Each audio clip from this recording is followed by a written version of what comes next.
Cominciamo dal titolo della mostra: La Moda cambia ma il bottone resta, die Mode wechselt, der Druckknopf bleibt, scritta che troviamo su questi cartoncini. Martina li ha trovati nel cesto dove sua mamma, che di lavoro faceva la sarta, teneva i fili e il necessario per il cucito. Ecco che abbiamo il primo incontro durante la sua infanzia tra l'artista e il mondo tessile.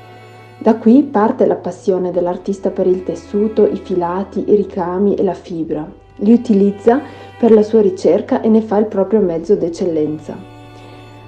Questa diventa la chiave di lettura di tutti i suoi lavori, una ricerca che parte dalle sue radici, viste come memorie familiari o comunque legate alla tradizione.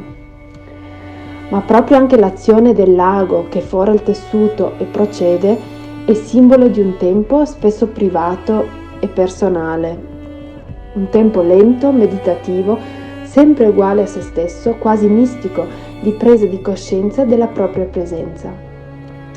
Questa temporalità allentata che identifica il suo lavoro è in contrapposizione ad un tempo sociale teso alla produttività alienante ed alienata.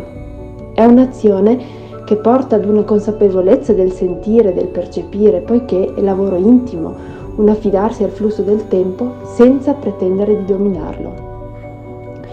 Tutti i materiali usati da Martina, come il tessuto, le fibre, il filo, eccetera, conservano tracce del vissuto e del passato.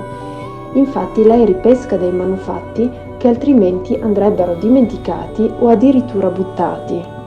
All'artista piace lavorare con tessuti che hanno già una storia. Attraverso questo riutilizzo instaura una continuità con il passato.